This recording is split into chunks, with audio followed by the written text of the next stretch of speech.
So actually, we were supposed to take care of Yadong, the dog, for 6 weeks in Koh Lanta, an island in South Thailand on the west coast, a little bit below Krabi, Phuket. But then on June 27, 2025, I got a message from our host Carol that she wanted to move to Khanom already earlier. She was actually supposed to move after her trip going back to Belgium for 6 weeks, so after our sit.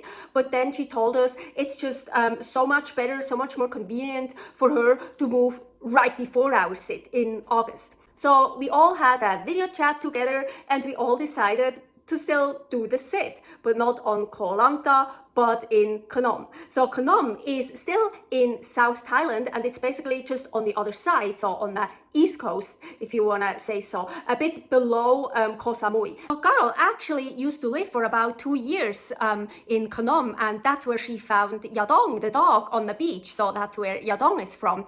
But then she moved to Koh Lanta and stayed there for about 2 years, and now she's back in Khanom. Oh, that's so how I imagined our nomad life would be. Living in a little house in the middle of the jungle like locals do. You can't get anywhere without a car or a scooter. There is no Grab and no taxis are available in Khanom. Living really rural. It was so beautiful. I loved it. It's really how I imagined our nomad life, living like the locals live. The short time Carol had between moving to Khanom and our arrival, she already set up a little paradise. We were staying at her house from September 3rd until October 16th, 2025. The house is a typical Thai house, I would say. So there is one room that you can close off with a door in that house, and that's the bedroom, and it even has an AC. But Carol asked us to please not use it very often because otherwise the bill gets way too high. So we didn't use it at all, just once Paul tried it out to see if it works. And rainy season was supposed to start anyways, but unfortunately rainy season didn't actually start while we were there. So it was still quite hot and of course humid, but it was never as bad as it was in Ulcin, Montenegro. Here is a video slumming it in Ulcin, Montenegro. I think there the heat was much worse and much more unbearable. And there we didn't have anything. We had to buy a fan. And in Khanom, she had 2 fans. And in the worst case, we would have had an AC. So if it would have gotten really unbearable hot, we would have used the AC, but we didn't. So we just had the big fan that was actually set up in the bedroom, but Paul always moved it to the desk where the desk was, so where he was working, so he had the big fan. And there was also like a little fan kinda that I could carry around, and I used that when I was laying down in the bedroom, or most of the times when I was in the kitchen, when I was sitting down there. While I was cooking, it wasn't really possible to use it much, but so I just carried the little fan around with me. And then in the evening, at night, Paul moved the big fan back to the bedroom, so we had the fan during the night. So it worked well. I also want to add, in Montenegro, the temperature, the weather was about 10 degrees Celsius, about 17 degrees Fahrenheit hotter than it was in Khanom. Unfortunately, the main door didn't have a mosquito net in front of it, so we kept the main door always closed because we didn't want any flies, spiders, and critters inside the house. We were living in the jungle, so yes, you have animals out there. The lizards we didn't mind because the lizards, they were eating the mosquitoes and the insects, and the fireflies I didn't mind either. They're so pretty. There's a firefly, but look, I think it's dying. It's on its back. I'm gonna put it outside. So cool. Oh, little bits here. Oh no, I lost it. Fuck, where is it? Oh, the good thing is it lights up so I can find it. It's actually on me now. Let me get you out. Oh, it flew away. Ah, here. Anyways, the back door and I think all the windows, they had mosquito nets or something in front of it. So we basically left all those open all the time. But of course, if we would have left open the front door, there would have been a nice breeze going through the house. But we rather have it a bit hotter in the house and having more spiders than we already had and other critters in the house. So that rather a little bit too hot than all those unwanted animals in the house. Oh, and Carol had one of those zappers in the house I love so much. We saw those already the first time when we were house sitting in Mae Rim in North Thailand. Here is the video about trusted house sitters in Mae Rim, the animals. So I love that zapper. I used it all the time and the sound it makes is so satisfying. And I filmed it. Karuan.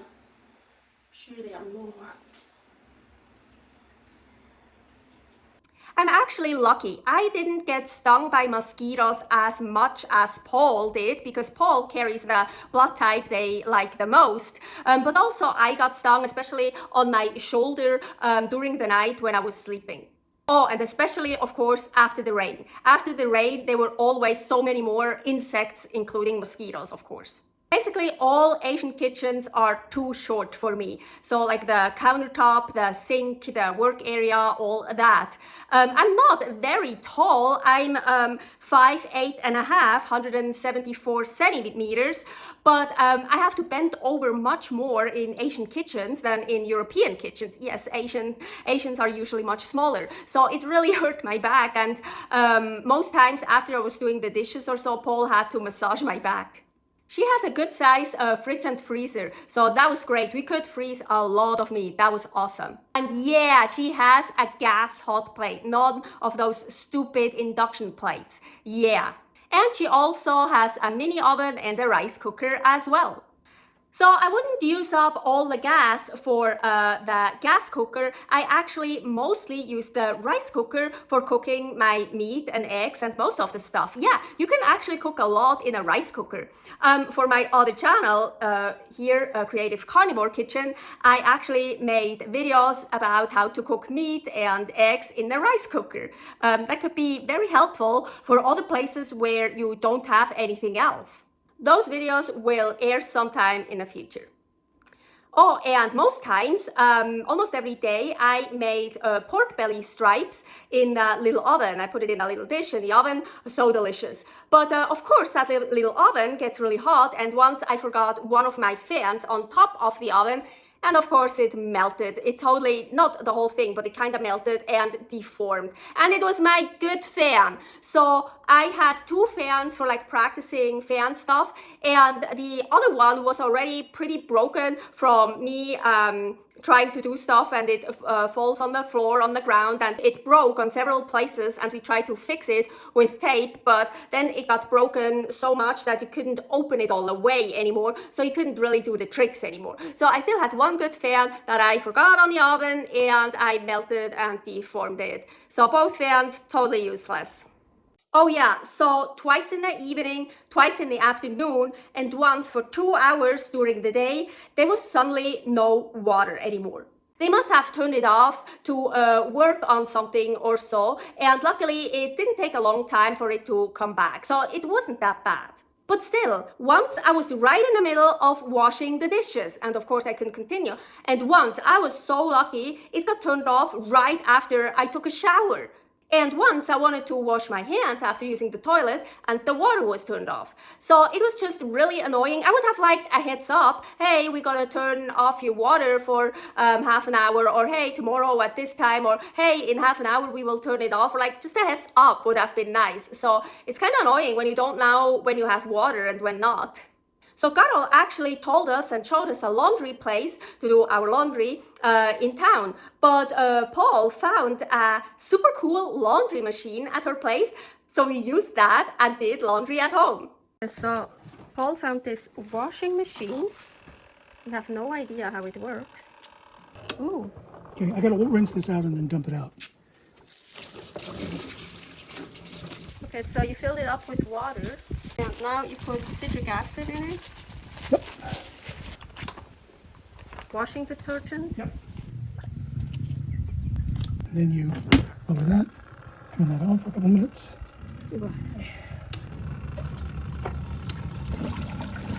Yay! So this is only cold water washing? If you want hot water, you need to heat up a kettle of regular dishwater water and throw it in there.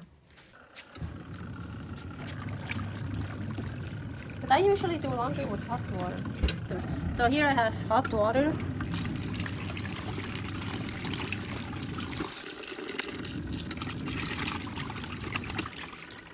Should I get more hot water? No. That's not very much. So, and now we just wait for how long? I ran it for 12 minutes. When it goes off, then we'll wring it out and put it over there. Okay, so now you're putting the clothes in the spinner. Yes. But shouldn't they be cleaned from the soap first? We are about to attempt to do that. Hippies would reuse this water, but I'm not going to. Ew, that's filthy. Okay, so there's too much here. So we're going to have to do this in two groups. You should close What it. I'm going to do first is I have to rinse it. Oh, okay, so now. Still too much, don't you think so? Oh, okay. We put this on top to keep the stuff from coming out. Okay. Put it at 5, stand back and make sure we're not in the water. Lots of water's going to come out. All that's coming out of the place. We take this out. Does this smell too much like that? Don't give me the underwear. Give me like a sock. Ugh, Okay, it put it back in there. stinks. It stinks like the soap. That's why I asked you, That's because my I'm going to problem. rinse it again. People in the video, they think when I say it stinks because it didn't get Smells clean. like ass, yeah. Yeah, no, when I say it stinks like soap. So basically every time when Paul gets out of the shower, I tell him he stinks. Because it smells so much like shower gel and soap and I fucking hate it. Okay, so that's our second rinse. I will use less soap next time. Yeah, please.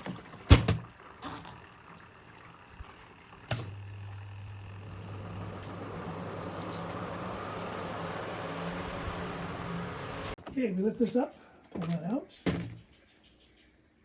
Better? Oh, it's kind of dry. It still smells, but it is better. Okay, so let's hang them up. So this is a really cool setup because, yeah, this is the only laundry machine she has here. There's a laundry in town, but we didn't want to use it, so we just did hand wash. But this is better than hand wash. It's kind of semi-hand wash because you still have to do a lot by hand. Well, not that much. I mean, I think it's pretty cool. That's fun. Now we're hanging it up. If you're interested in using Trusted House Sitters, use our QR code or our link to get 25% off on your first year. The link is also in the description. The bathroom, of course, also typically Thai. A toilet, a big bucket full of water, and a shower in a room all together. There are no separators or anything. Thais and Carol as well, they shower by just splashing water from the big bucket over their bodies. They don't really use the shower. That's how they shower. So when she showed us the house, including the bathroom, 3 days before we were moving in, by the way, here, that's in the video part 3 from our move from Batam, Indonesia to Khanom, Thailand. So when she showed us the bathroom 3 days before we moved in, she said, unfortunately, there is a mosquito problem. So like there were a shit ton of mosquitoes in the bathroom and young ones. So they just hatched or something. They weren't big ones, so they didn't come in from the outside. When we moved in, that problem was already fixed. Super cool, because before it was every time you went in there, it was full of mosquitoes. So that was super cool. It got fixed right before we moved in. But the flusher on the toilet didn't work anymore, or not very well. So after we peed, Paul and I, we just flushed it down with the water from the big bucket, like just flushed it down like that. And after we pooped, we flushed, it actually worked. It just didn't fill up the water anymore. And then we just filled up the water in the tank from the toilet by hand again. But we only had to do that a day, or not even a day, because the landlord came over the next day right away and fixed it. Like super easy, super fast, super cool. And actually, Paul, most of the times for peeing, he went outside. Yeah, Peeing outside is so much easier when you're a guy. So he only used the bathroom for pooping and showering. Except there were workers outside, then he also peed inside in the bathroom. Yeah, workers were outside very often. Paul told me that we were living actually on a coconut and palm oil farm. So the farmers, after pruning the palm trees, they burned the stuff they cut off. So a lot of times there were some little fires, and of course it smelled smoky. They also came over to the property to harvest coconuts. And so cool, I saw it once and I even could film it, how they were harvesting the coconuts.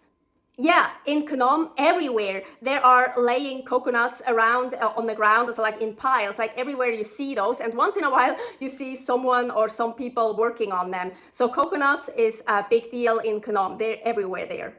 Jackie, a friend living close by, told me later that they are also harvesting coconuts with monkeys, especially from the really tall trees. So cool, I so wanted to see that. She told me next time she would see them using monkeys for harvesting the coconuts, she would let me know so I can come look at it. But unfortunately, it didn't happen anymore while I was staying there, so I didn't get to see it. I really would have liked to see that. Another day, a guy cut down those palm leaves with the palm pots, or however you call those, and they get harvested to make palm oil out of it. So back to the shower. The shower didn't have a lot of pressure. Also a reason why Carol was showering by just splashing water on her body. But the shower got really hot, like crazy hot. And I was really surprised about that because in a lot of Asian countries so far, the water temperature in the shower and stuff doesn't get really that hot. I don't know for how long it would have stayed that hot because it was so hot in Khanom. I always showered cold anyways. So I didn't really need the hot water. And most of the times I actually showered at the gym anyways, so I didn't shower at home a lot, maybe 2, 3, 4 times in those 6 weeks, I don't remember. The outside, a paradise in the middle of the jungle.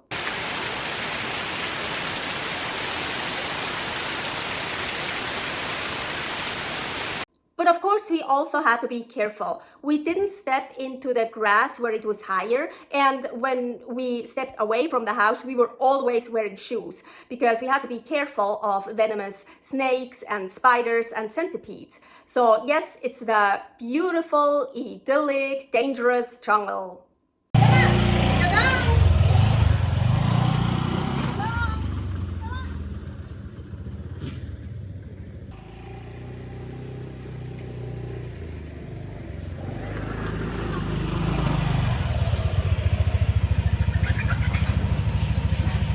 During the day, there were quite some scooters and motorcycles you could hear, but when I wasn't filming, it didn't bother me at all. Except for the nature sounds, it was really nice and quiet there. Except for one day on a Friday night, the neighbors had a party or something, so it was a bit loud, like music and stuff.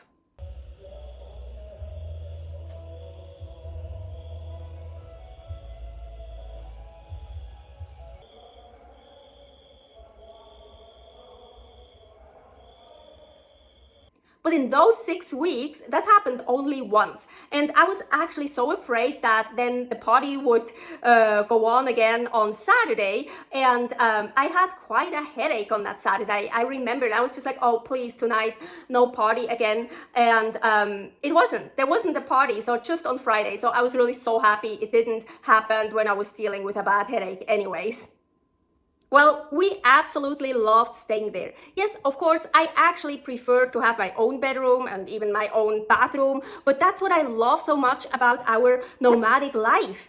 We get everything. It's like we live in so many different places. In a cottage up on a hill in Slovenia, in a studio in Ulcin, Montenegro, in an apartment in a high-rise building on the 42nd floor in Malaysia, or in a villa in Mae Rim, Thailand, or. And at least once I really wanted to experience how to live like the locals do. And I really think that's what we were able to do there in Khanom, Thailand. We lived like the locals. So we absolutely loved it. Stay happy, stay healthy, stay humble.